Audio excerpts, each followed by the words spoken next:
Welcome to Try This at Home. I'm Cliff Bumgardner. I'm still Harrison Stewart. This week we're talking about Myths Revisited, or Mythbusters Revisited, the name of this particular special. Boy.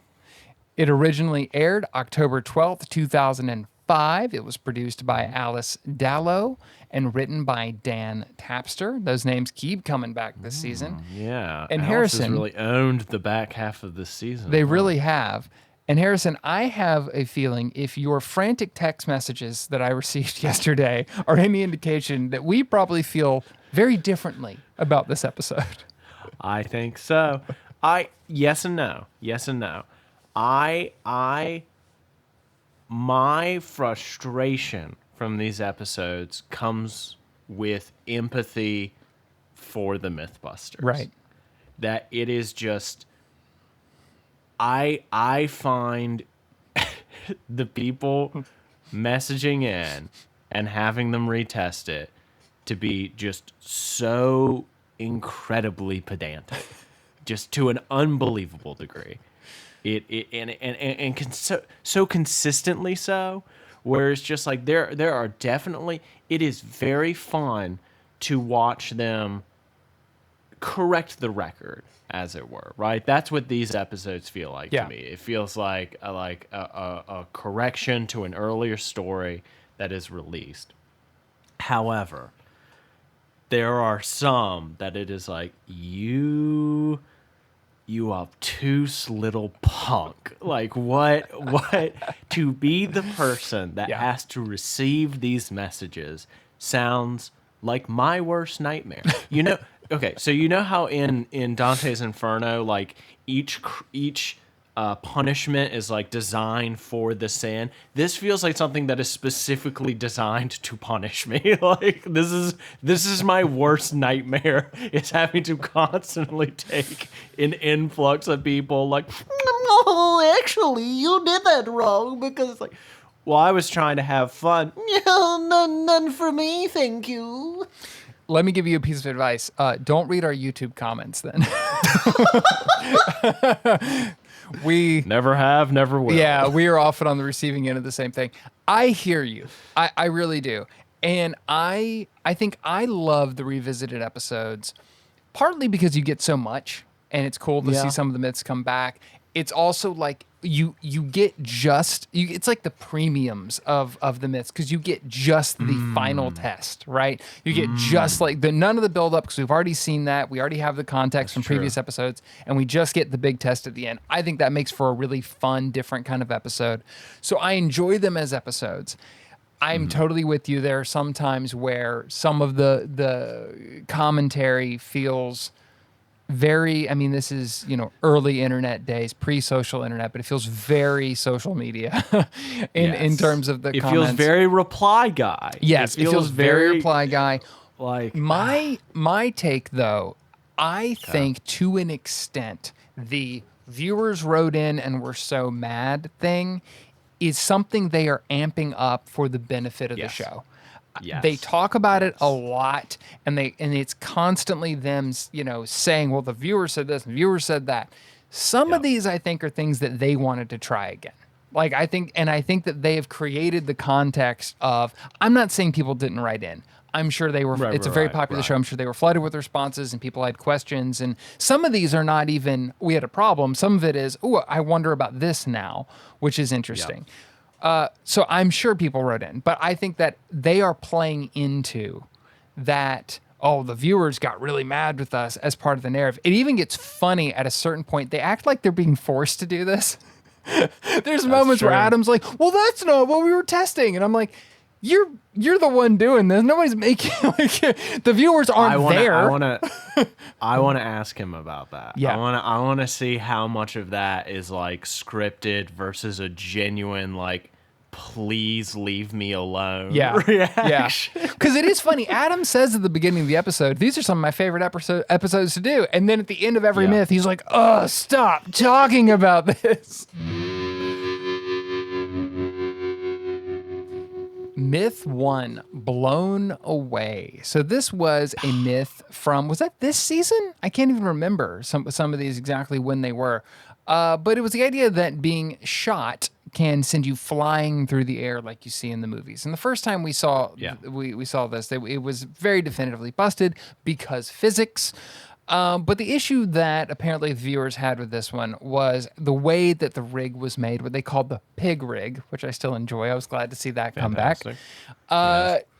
The way that it was made is that they were suspending Buster from overhead, and that's not exactly how the center of gravity actually works. If you're going to get shot in the chest, your center of gravity is closer to the chest, and the theory is that you put the force closer to the center of gravity, you're going to get more of a reaction.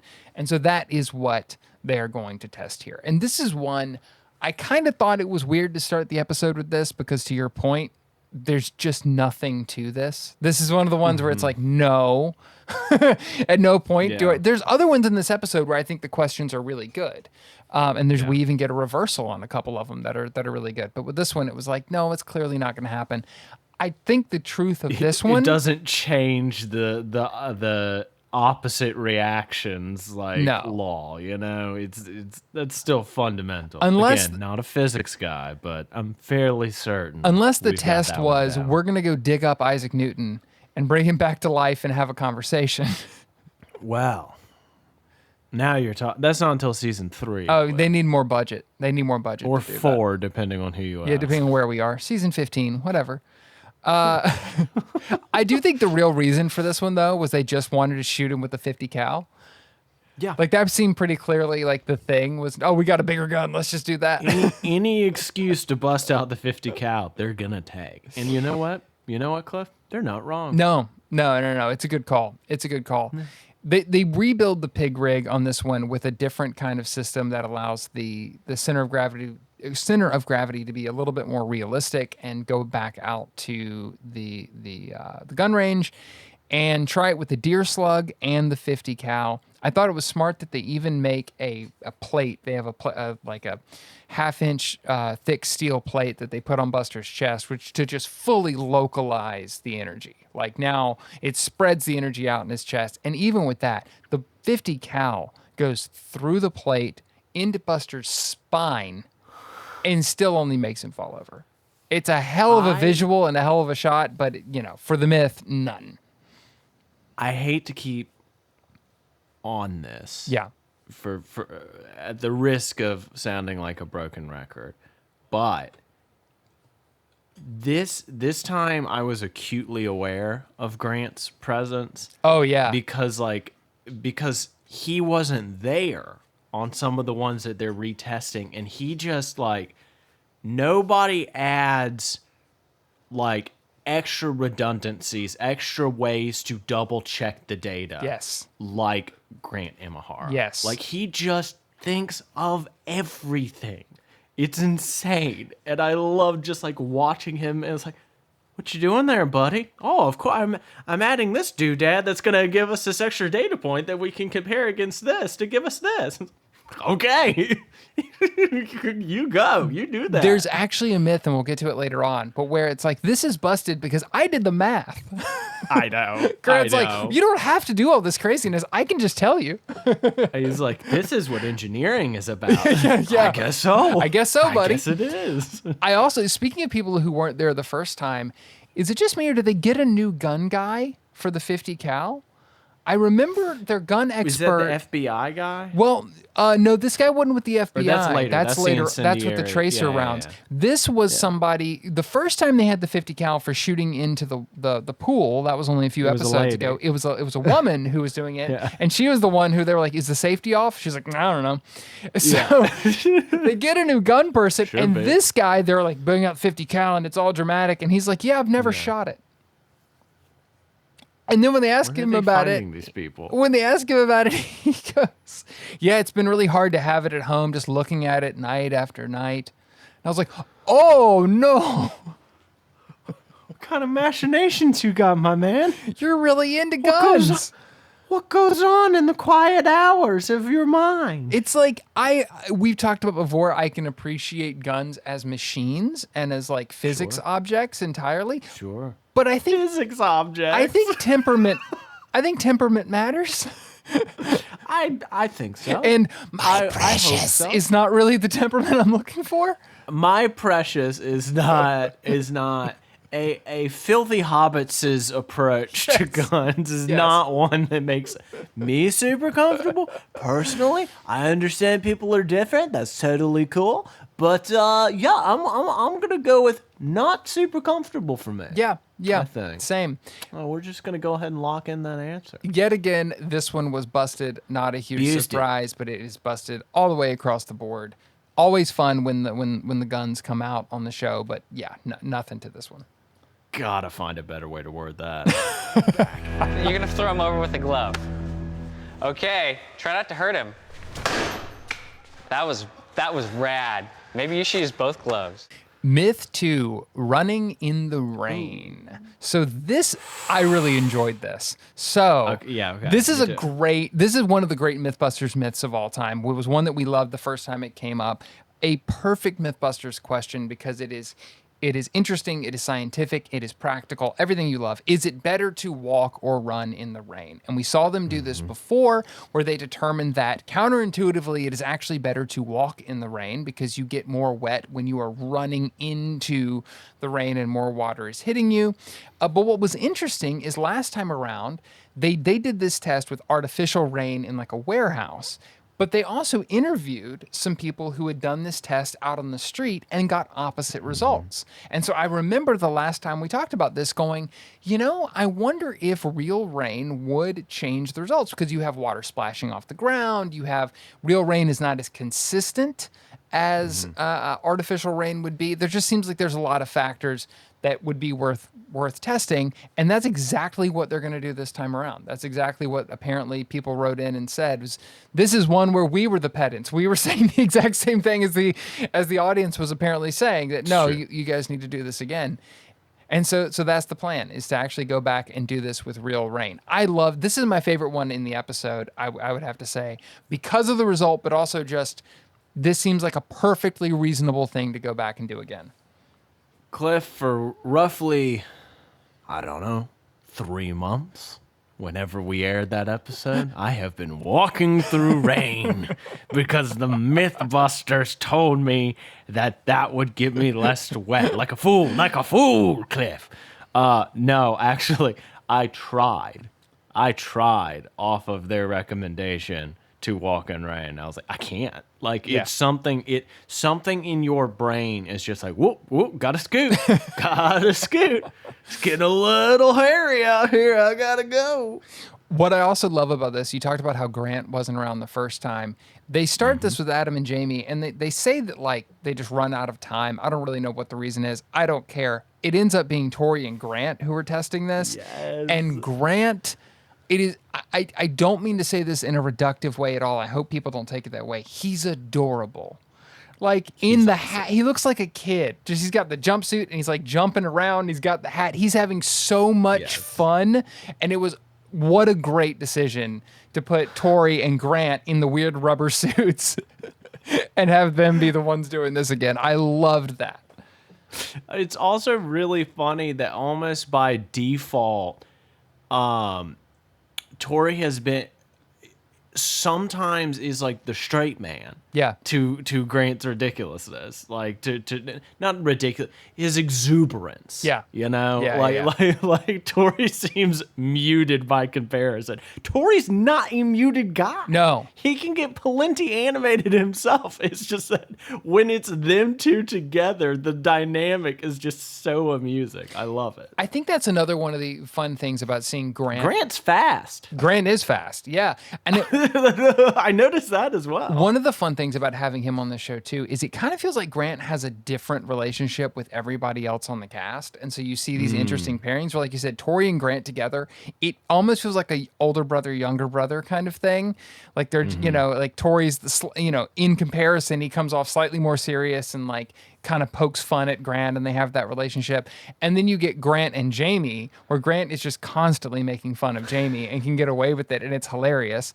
Grant and Adam is like two engineers who both appreciate what the other is doing, and Adam seems kind of like, It's a real game recognizes game. yeah, there's a situation. real like wonder kid relationship, between like, oh my God, this Yeah. kid's amazing. And then Carrie and Grant also have kind of this sibling relationship, but Carrie has I'm going to make this look cool. And Grant brings I'm going to bring the science to it. And when you get those together, they just make some of the coolest experiments we've seen on the show. We get that in a later myth in this episode. So yeah, I know we keep coming back to Grant, but man, he just keeps evolving as the show goes on. And getting to see a lot of him in this episode was awesome. Well, but it feels like a keystone that allows everybody else in the cast that was already doing great work. Yeah. It's like it allowed them to be their best selves in a way, or it highlights it so that you get like interesting pairings and like different dynamics. And hey, Cliff, I kind of like this show, I think. I know, I think I've decided. I think this is the episode. I'm calling it right now. This is when I decided that actually I kind of love Mythbusters. We're like almost 40 episodes in, and you've been like, I'm not convinced. I'm not convinced. No, I mean, I'll hear them out, but it's going to take some doing. Yeah. In fact, on average, we found that the runner collected 4 grams less water than the walker.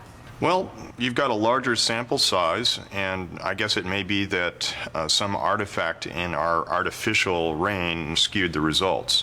So I'm okay with saying that this myth is actually confirmed. I guess it is better to run than walk in the rain. Myth 3, Biscuit Bullet. Sort of. This is a variation on the biscuit bullet, which I think I have stated is one of my favorite myths of all time on the show. I've been think very, you're right. very clear about that. It is my chicken gun. You have the chicken gun. Biscuit bullet is mine. This one actually, funnily enough, It's my chicken. it's my. That's Is a hilarious way to describe this. it's the kind of thing that gets said on this show. It makes sense That's on right. this show. This is the one place And where that only happens. on this show. Yeah. So the original biscuit bullet myth really was about cans exploding in a hot car. And so the original was cans of biscuits. And they actually revisited this myth already back in the very first Myths Revisited episode, where they used aerosols and soda cans instead. This is a revisit of that revisit. So the snake is really getting its own tail at this point. But basically what Hell yeah. what the viewers wrote in and said was, you stop the experiment too soon. If the car gets hot enough, the soda will in fact explode. And they kind of seem to just accept that premise and move on to the question people written in, which was, what color car ends up, heating up faster and would make this more likely to happen? Which I just have to say is maybe the most boring question we've had on the show.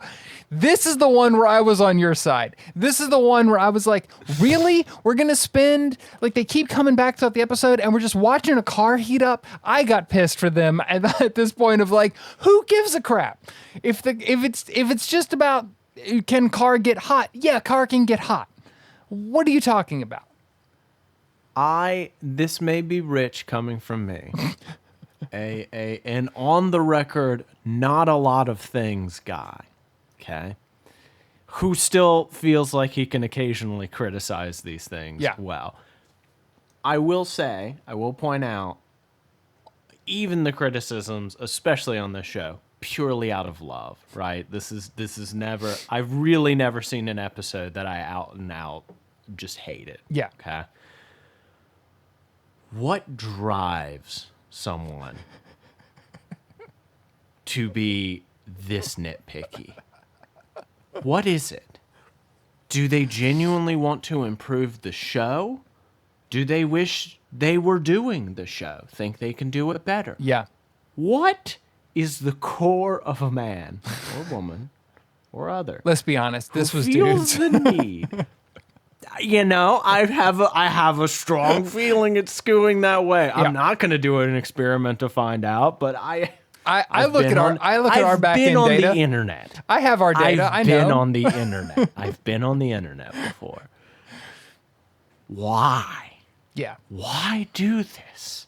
What drives you? I also Is it, let's be fair though, is it perhaps a sense of community? Right. Is there a message board? Are people kind of going back and forth, trying genuinely scientifically to come up with better ways. Like, what? I'm just so fascinated with like what's going on behind the scenes in these episodes. Yeah. I also wonder on this one, this was the only one in the episode where I thought, I don't really know why the show decided to do this. Because if they had heated up the cars, if it had been, all right, we're just going to leave a can in the car longer. We're going to park a car out there. We're going to figure out that the black car gets hotter than the white car. So then we're going to park a car out there, put a soda can in it, and just wait and see if it happens. Fine. That seems like a revisit. They don't even do that. They basically say, yep, if it gets hot enough, it'll explode. Now let's look at the paint color. And then we spend a not insignificant amount of the show coming back again and again, literally just watching cars get hot. What is this adding to the show? That was my one, what the heck are they thinking for this? And in the end, the results are the black car gets 5 degrees hotter than the white car. Now that's interesting to me, but for different reasons. Yeah. It's only interesting because I would have thought the difference would be more severe. Right. But not that it's like, oh, okay, it did roughly what we thought it would. Yeah. Glad we retried that. And the verdict. Good job, comment section. You saved the day again. And the verdict is buy a white car. What? I really wish. Just for this one myth, they get rid of busted, confirmed, plausible. It's just like a little plate comes out. Yes. Buy a white car. Buy a white car. What do you buy, a white car or a black car? Well, if you're concerned about heat, you should buy the white car. Definitely, you should get a white car. Myth 4, plywood builder. This is another favorite of ours here on the show. The original. Talking about the original. Okay. One of the is a favorite of ours because let me get this in really quick. Okay, yeah. It is the original Buster Plop. Yes. Which I am sad that when I saw this was coming up, I was like, we get more Buster Plops. And then we didn't. We got no Buster falling in this one. It ends up being Tori, and he's very safe, which I want Tori to be safe, but still, we don't get any satisfying falls in this one. But the basic question not a single Buster Plop of the original was, it's a story about a builder falling off a building and using a sheet of plywood to fly back inside. And they tested this by dropping Buster. They tested it by putting Adam on a zip line. And essentially the viewers said you didn't get up to a high enough speed. At a higher speed, you'd have more updraft, which would potentially make this work. And so this time they're going to test at a higher speed using a pickup truck. That is the setup for this one. I know you were trying to... No. You did right. You were doing the job. And now that it is done, I have to say, I loved this redo. Yeah. Really? Okay. This one's complicated though. Because I think in no way, shape, or form did they need to redo any aspect of this. Mm-hmm. Like, and I even think Jamie says that at the outset, like, no, we did account for that, but we said that it would have flown out of your hands. You would have had to have clamps for hands in order to make this remotely plausible. They didn't need to. However, I can't even tell you how hard I laughed when Jamie is just like, we're going to strap you to the back of your pickup truck and drive you really fast and see if you can hold on. And Tori is like, ha. And then it cuts. It's like, so they did that. It's like, wait, what? That wasn't a bit? Like, what the hell? I know. Yeah, I agree that while this didn't need to be retested, I love the methodology. And I also love that it feels like this is one where this is kind of what I was saying earlier about how this feels like what the final test would be in another episode, because this really isolated all the variables. And even though, yes, they had tests, they had the zipline test for could you even hold on to the board, it wasn't really, that was more of a last, like, let's watch this happen kind of thing. And they talked about, it was difficult. They didn't isolate it. They're far more, at this point in the show, sophisticated in how they ramp up that testing. And so it was really cool to see that isolated, even though this isn't one that was going to be reversed. I just felt like this was a better stab at it and produced some cooler data, essentially. and visuals. Yes. I mean, just like strapped to the back of like a standing up wooden board in the bed of a pickup truck, trying to hold on to plywood while you're in essentially body armor. Also, Tori, my guy, exquisite joke. Did you catch? I'm sure you did catch it, but I think the cup joke was Yes. like my favorite of the entire season because it's so fast. Like, Carrie jokingly, or perhaps not, brings up a groin guard, shall we say? Athletic cup. I like groin guard. I'm going with groin guard. It's like It may pig- not be accurate, but I like it. From the makers of Pig Rig, it's growing guard. Oh, yes, it's groin guard. Protect those nuts. She comes up as like, let's, you Protect need those this. nuts got me. I'm sorry. No, I was considering going off on a whole tangent about trying to sell the squirrels, but I decided not the show for it. We got a lot of myths to get through. Just without skipping a beat, Tori's like, all right, well, who's putting it on? And it was just like, And Carrie just drops it, walks off. and Carrie just drops it. And the funny thing is, so good. in that moment, Grant had this look on his face that was almost like, well, I mean, if you really need help. Like, it was very sweet. It was like Grant was like, if you need it, like, that's what we're here for, And Carrie's just like, nah. No.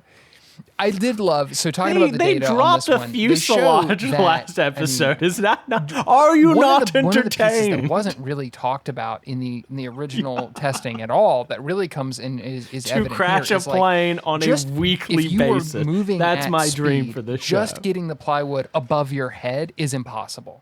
Like they get up to 45 miles an hour in the truck, and Tori cannot even raise the plywood because of the wind resistance that's on him. And then I really liked that, because it's kind of what I was thinking was, well, let's assume that you were moving the plywood when you fell and it's already above your head. That's the final test that they do, where they actually suspend the plywood above him, so he's not having to hold it. Like, holding a sheet of plywood is hard enough, much less wind resistance and everything else. So this is purely testing the wind resistance. Could you hold on to it if it was above your head?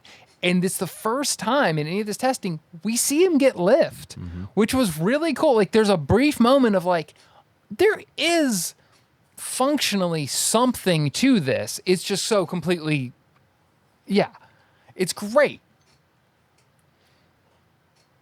And I love when they're able to make their testing increasingly specific and isolated to where they find that kernel. And that's what I felt like they did really, really well in this one. And it was great. But I mean, at only 39 miles an hour, he completely loses his grip. There's just no way you could possibly hold that thing up. And then you factor in, remember in the original that you could steer? Like, it's ridiculous. Yeah.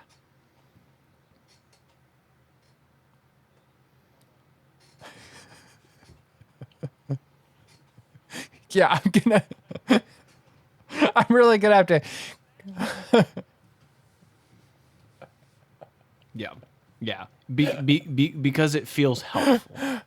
You know what I mean? Like, there seems to be a fairly clear divide. We know that here. they're going to give some lift to the plywood, I'm sure and a lot of the runs fans were gamut, right about that aspect but I of would it. love to see really a it all breakdown comes down to whether or not you of, can like, control this how plywood many and of these direct your comments flight, were which helpful you versus can't. just like, So this one's is busted fodder to again, get us right? to Busted. do Again. Totally busted. like the previous Good one, work. where it's like, this is just going to be a cool visual, so yeah, we'll take that Myth on. 5. This was like, explosive decompression. that's a good point. That's a this good was a point, fun and I one to would see like come to back. explore I that thought at more, first, you I was like, know? oh my God, are they actually going to go back and test this with a full plane? Because some of the like preview shots in the intro and stuff, and they don't, talk which made to me a them. little bit sad. But the original myth here, can a we I didn't know. mean it. We did. I'm gonna like No, I want it reveal every the week. last I episode want my of the Mythbusters show to be that it big was and me crazy all every along. single week. I've been The sending original- in the mean emails for decades. Well, and this actually, the originally supposed to be compression is one of the first big explosions we ever saw on the show. When they ended up actually rigging it with explosives to blow the plane apart, and this is when they were still like hiding behind like and a crappy Cartman impression before they had all the sophistication of the ballistic shields. Right And totally, it'll be fine. But to recap the original myth here, it was about could a gunshot make a pressurized plane explosively decompress like you see in the movies, where somebody shoots the plane, blows all who apart, doesn't and, who doesn't have their people get bullet sucked doors? out through Come the on. hole and all sorts of craziness. And the first time around, they pretty definitively showed that no, that can't happen. You would have to make a massive hole in the plane, and even if you did, pretty quickly the air pressure is going to stabilize, and so you're going to have a hole in the plane. The plane's going to crash. People are going to fall out, but it's not going to suck you out. It's not going to create a vacuum that's going to do that. But I actually thought that the viewers had an interesting question on this one. Not necessarily like you got this wrong, but more of a did you consider this, which is in the original myth, for obvious reasons, they tested it on the ground. They were not going to put a plane in the air and do this. But a plane in the air, it is a completely different set of circumstances. The biggest being you have all this air going past the plane that could potentially create more drag and create suction on the hole, and that would If actually help rip the only plane apart. we were so in if you were some doing this sort at of altitude and at speed, location, would that have like any the particular one where they impact? store That's the what they're gonna come Lost back and test Ark here. at I the thought end that was of a fair question. Raiders. Perhaps there's something else in Yes. here which Yeah. we could call upon. What say you, Cliff?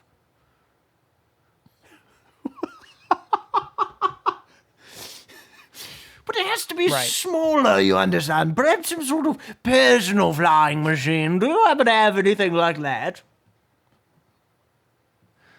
Oh, is it right there? Oh, okay. Oh, smashing. Wonderful. We'll just bring that puppy down. It's... Harrison's ultimate so episode is going to be if good. we can find out who fielded all these I emails love... Yes. and just allow Harrison to apologize to this person on behalf of the entire Mythbusters community and talk to them about what they went through. Nope.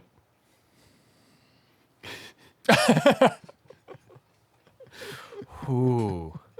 Ooh.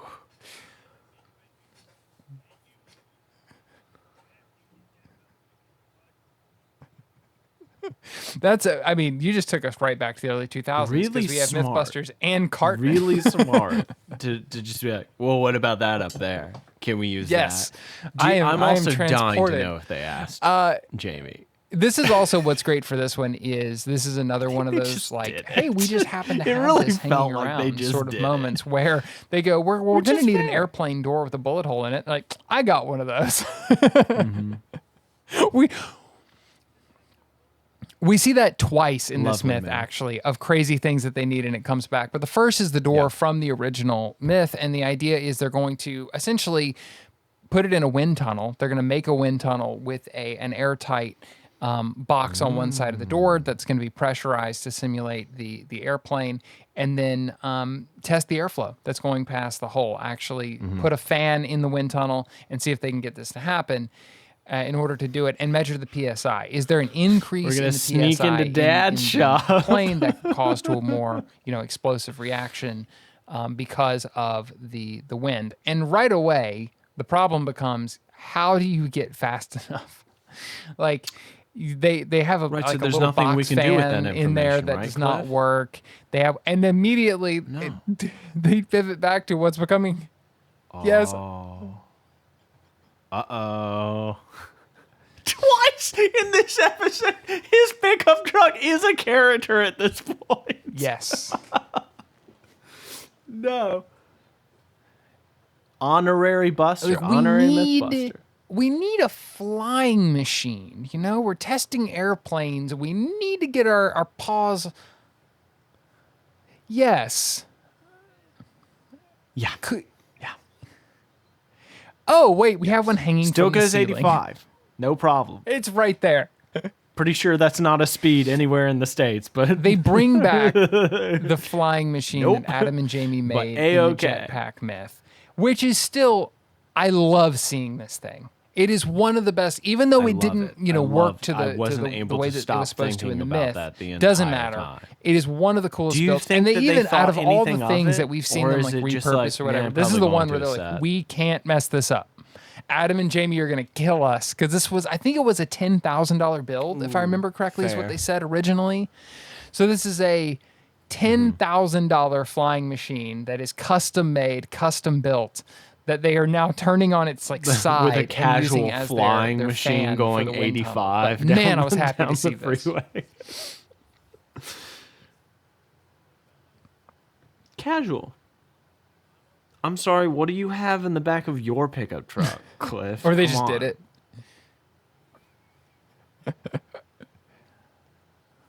Right. Yeah.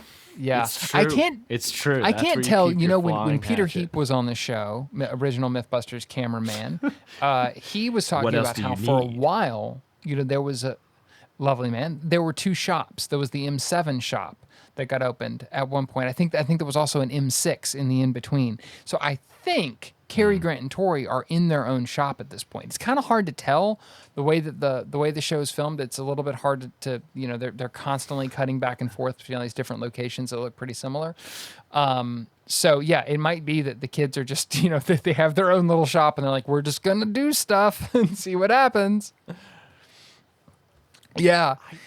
They get 38 miles per hour out of the jetpack, which only produces 0.02 the man was scientifically engineered to PSI, shut up naysayers. on It's the incredible. bullet hole, which is- it was just like, well, and then I scienced all over Right, it, and absolutely nothing we can do with that there's the information if results. only Pretty someone comprehensive. had a It's pickup like, I love how that comes back twice in this episode. I have noticed that. Yes, we've never really acknowledged it before, and all of a sudden, Tori's pickup truck is like, yeah, he just it really he seems showed that you way. his back. They, He showed you the work. Did you also it's like, notice how disappointed Tori was when they told him he that's- couldn't go 95 that's it. miles an hour on the freeway with this rig in the back of the thing while filming it for national television? Yeah. Yeah. Yeah. He's really up. That's insane to me. No. Because especially not in coulda fooled me. California. I mean, like Also, everybody else spare a there is thought like so for thoroughly anyone who was capable. on the freeway They just and have saw this they have rig their in the particular back of the areas of truck. expertise. You know what I mean? And it's like I think a big thing that Grant adds is the ability to like put a to put the bow. The final bow on the It could be. package. I mean, think that is yeah. like I mean, one- if it was an closer to excellent LA, skill maybe he you'd have that has. Like, reaction a little bit all right, more. But you're up in the all of Bay these Area, other and there's a people lot of have filming in the constructed Bay these Area things too, and and put their for bodies special at effects risk and houses are and tested it stuff. out. But I Let don't know, me maybe not explain what quite that as means familiar in with science seeing terms. crazy And it's contraptions like, like oh my this on the gosh, what a on the match. freeway. What a match made in heaven. Yeah. And an airplane door with a bullet hole in it in the back of a pickup truck. Everybody rules. Oh, fair enough. Well, we know this. I don't have a pickup truck. I have a car, but it's where I keep my hatchet. Boost. We talked about this last week. It's where I keep my flying hatchet, my beer keg. Time to party.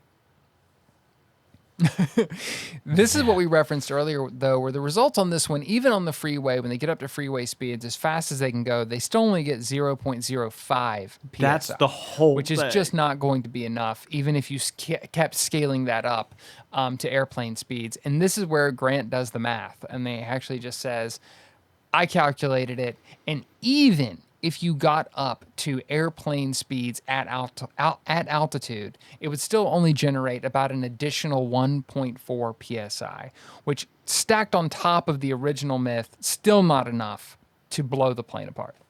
What a delight. So the difference in pressure is 0.002 psi. That's not very much. No, I think Adams had more explosive farts than that. Myth 6. Man, we have a lot of myths in this episode. AC versus windows down. This is a weird one. This is another one where they go math, and that's basically the whole thing. To recap, this was a myth about, is it better to drive with your AC on, the windows up, or the AC off and the windows down? Which is going to be more fuel efficient and more efficient for your car? What's interesting is in the original testing, the first time they did this myth, their tests were kind of inconclusive. They tested at different speeds and found that at different speeds they kind of got different results, but they weren't. It was a little bit murky. Come to find out, there's a good reason for that. The reason that the results were a little bit muddy is both are true. It depends on how fast you're going as to whether the AC or windows down is more efficient. And they illustrate that by having a conversation about it. That's the whole thing on this one. There's no retest. He draws a chart. Fair. He draws a chart. Fair. That is very fair. There's a beautiful little chart that gets drawn to illustrate the point. But yeah, as it turns out, above 50 miles per hour, it's better to close your windows and turn up the AC. Below that point, it's actually better to open the windows. So the faster you go, the more the drag increases and the less efficient driving with your windows down becomes. And that turns out to be the problem. And interestingly, the reason this was an issue for them was that the crossover point is right in between their two original speeds. So their initial test just wasn't quite finessed enough, I guess, to be able to see that difference. But yeah, this one is just Such a nuanced point. I know. But I love that they took the time to address it. Yeah, it's a pretty like later on. This feels like the segments that became that got to be known as warning scientific content. You know, where they were actually are just going really deep on a scientific principle, and they're not necessarily testing anything. They're just talking about it, which I do really enjoy. Me too. So it was a weird addition to the episode, but yeah, I think it was kind of cool. Bring on the edutainment. So above that point, it's better to close the windows, use the AC. Below that point, roll your windows down, turn the AC off. Exactly. Myth 7, exploding gas tank. We've made it, Harrison. This is a good one. This is a good one. This is back to the early days of the podcast where I have 7 pages of notes to get through all these myths. Woo! But we've made it. We've made it to our last myth. So it's a great classic Mythbusters myth. If you shoot a gas tank, will it explode like you see in the movies? And pretty much they definitively showed the first time around that no, that's not going to happen. The question on this one was, as they say, we replicated the parameters of the myth, but we didn't replicate the results. We didn't go back and say, well, what would it take? What kind of round could make a gas tank explode? And so viewers wrote in and asked them to use incendiary rounds, which are super illegal, but that actually do produce fire that could ignite gas and potentially cause this. And this is what I was referencing earlier, where Adam is like, that's not what we were testing. And it's like, Yeah. they're not making It's they're not, true. They're not standing there, dude. They kind of are. In a way. I feel like they're always hovering, you know? Yeah. Did you notice there's a little... Okay, so I'm assuming this is an Australianism. Mm-hmm. I looked it up a little bit. Because Jamie rightly says, aren't those illegal? And Adam's like, yes, unless you have a friend in the FBI. And he brings in this friend, right? Which is a great time, by the way, for a meow. Like, you have a friend in the FBI. Guy with glasses. No, it's just kind of some Yeah, dude. shows up. Yeah. Would have been great. Did you notice that at the end of his name, it said JNR? No, I did not. It did. And at first, my very first reaction was, is that a rank? Right. Like, I don't... Like and I was special no, it's agent gotta in charge be would be junior or It's- something. Right. Just, I'm not an FBI guy. I don't know if you get anything after your name. I don't think you do, but I'm not positive on the point. But so I did end up looking it up. And apparently in Britain and Australia, that's how they shorten junior. Really? Yes. Isn't that fascinating? That's bizarre. I did not know there was a difference. I had never seen that before. Because we just have JR, right? Yeah. That's our junior. JR, sometimes a period if you're feeling fancy. It's always that's it. surprising the Australianisms that make it into the show, because in so many, obviously the show is being made primarily for an American audience. It was also on in Australia and very big in Australia, Yeah. but it was being made primarily for Discovery in America. And so a lot of that stuff feels like it gets weeded out, from Yes. this is American TV. We do things a certain way. But then there are also little things that creep in. It's funny that one made it all the way into the nameplate on the thing. I'm fascinated by it because like I did not know. I'll admit it. I was considering. I'll admit it. I did not know until we started doing this podcast that this was like Australian made. Yeah. But now that I do know, I can't unsee it. Right. The fingerprints are everywhere, and I just like occasionally I'll just home in on one of them and be like, "Wait a tick, what's going on there?" Yeah. Our friends down under strike again. I feel like too, I mean, where you really see that is just in how different Mythbusters is in like every way. Like I just don't think this show could have That's a been good made point. by an American production company because Yeah. it's kind of like how, shows like Great British Bake Off and Taskmaster have taken off in the US because it's so different fundamentally to the way American TV is made and would probably never get made here. Like the networks just wouldn't invest in quote unquote slow TV. And even though Mythbusters is not slow TV, there's explosions and everything else. It's very exploratory. It's very, we just had a myth where they just talk about it for a minute, and like that's the thing, and like it works. It works perfectly, and the show's a huge hit. But I don't know that you would generate that from American television networks or American production companies. No, because we see the rest of American television react to the advent of Mythbusters, and that's how we get our Americanized versions, and it's like what was that show, Greatest Warrior or something like that? Yeah. Like we get Spike TV. We get Spike TV. They bring the explosions in Mythbusters are to a purpose. Right. Yes, you are dealing with a lot of people that just love to make stuff go boom. Fine. But they're making stuff go boom and then explaining the boom and then giving you all this other stuff around it. Spike TV is our answer to that. It's like, I just want the boom. I'm not interested in all of that. I'm more of I go to the Michael Bay school of boom. I don't need to know how or why. I just need it to be engulfed in flames. Adam even actually makes a similar point along those lines. That's something we talked about in the first Myths Revisited episode, where he says, this is what the reason I like that we do this is that it's very different from what a lot of other shows will do. And I was like, that's exactly, like, that's another one of those differentiating factors is like, I don't know other shows on TV that were nimble enough to be able to pivot this quick. I mean, some of these myths we've seen this season, right? Like that's a pretty quick turnaround on that. And two, would work in their format where they could come out and go, nah, we screwed that up. Or no, we heard from you and we're going to do it again. It is a very unique feature of Mythbusters. And it was cool to see Adam in the show talking about nobody else is going to do that, but what we will. It's one of those things. I hope if we have Adam back soon, I would love to ask him about how this came to be. Because it really is, that is why I think I love these episodes so much, is it is just such a unique feature of Mythbusters and something that I really, really love to see every single time it comes up.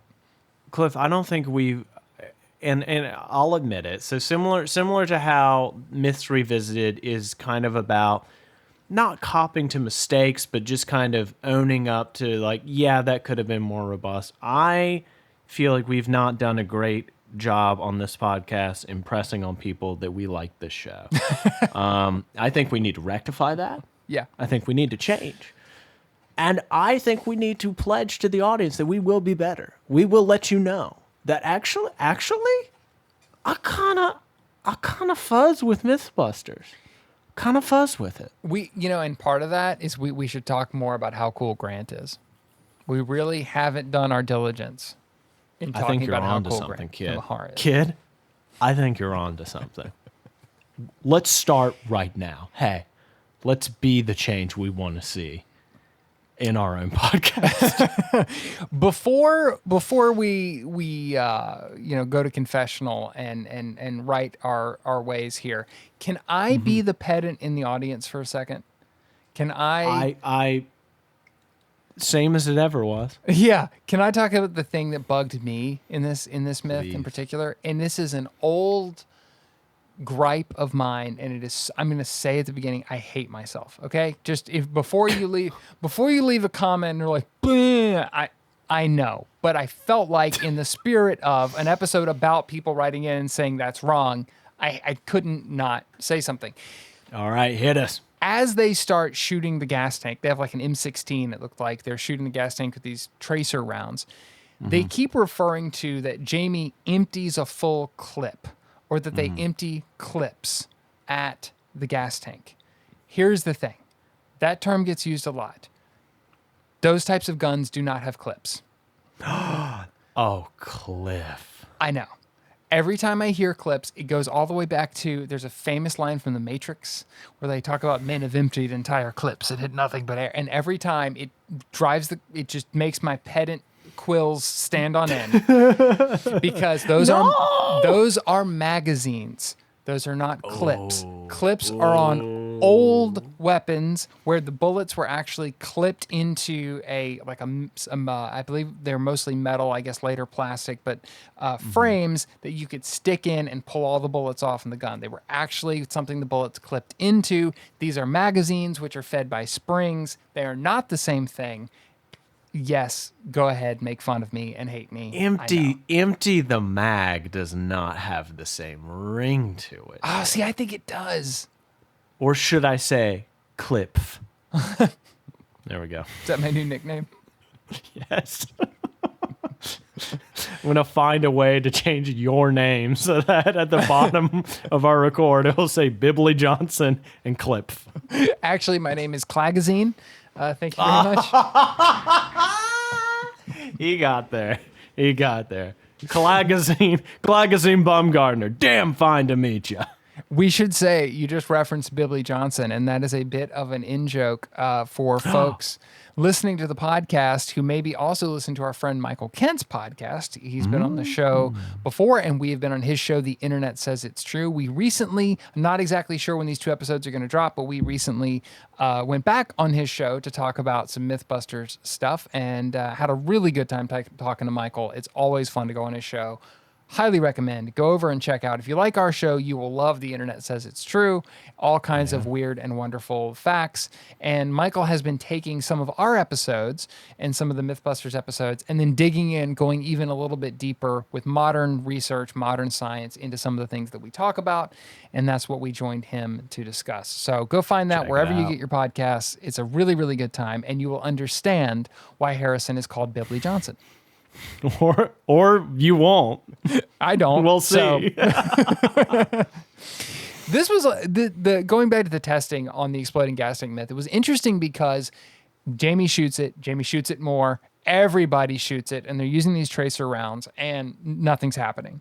But Jamie very smartly makes a realization, which is the way that tracer rounds work is they are bullets tipped with phosphorus, and when the bullet is fired, the friction from the air actually makes the phosphorus ignite, which makes the bullet glow, which is why if you ever see, like in a war movie, tracer rounds at night, everything's all lit up by these rounds. So it takes distance to make that happen, right? It's not, they were pretty close to the gas tank initially when they were firing, and they need more distance. So they back the gas tank up another 50 feet in order to see if that gives the tracer more time to ignite. And it works. We actually get, it was quite satisfying to me that we actually get shot, hits the tank, boom, fire starts. Unfortunately, the gas tank was fully compromised by that point, and apparently they didn't have a second one. So why would you?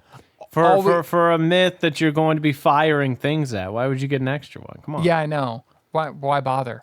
But so we didn't get an explosion. It's me. I'm the problem. But they did say that, if that had been contained, if it had been, a pressurized tank that was full of gas, this actually could have led to an explosion. So it is feasible that shooting a gas tank could make it explode, but you would have to have tracer rounds to do it. Another good one. I was glad that this came back. I want to say we even asked about tracer rounds the first time that they tested this. And so I was glad to see that come back. Another good one that I thought was worth doing. Full circle. And that one was confirmed, and we did it, Harrison. We got to the end of 7 minutes. I'm exhausted. I'm going back to bed. Yeah, I don't blame you. But we hope you guys will come back next week. Our episode will be Chinese Invasion Alarm. I don't remember what that one is about. However, neither. I will say it is our last full episode for the season.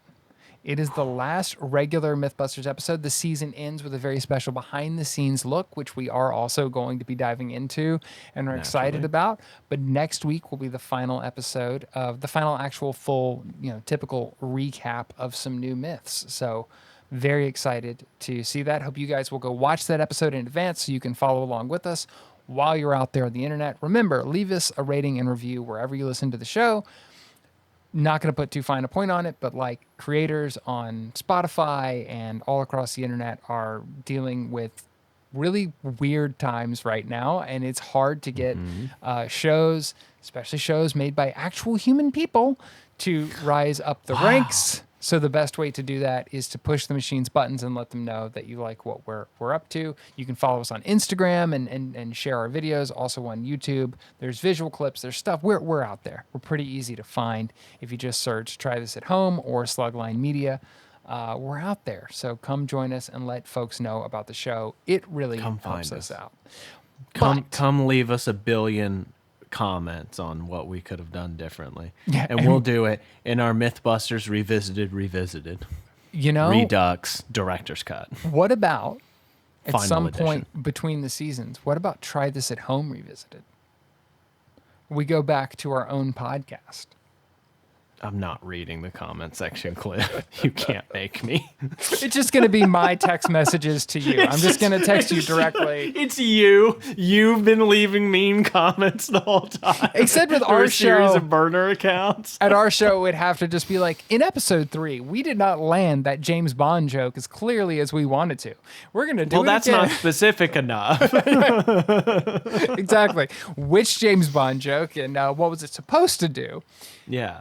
Yeah, well, we will be back next week. Until then, we hope that you guys will follow along with the show as always, and thanks for listening. Bye-bye, bubbies. Try This at Home is produced by Slugline Media. The show is written, hosted, edited, and shot onto the internet by Cliff Bumgardner and Harrison Stewart. Our music is by the mysterious Breakmaster Cylinder. You can follow the show on Instagram @TryThisPod or email us trythisathomepod@gmail.com.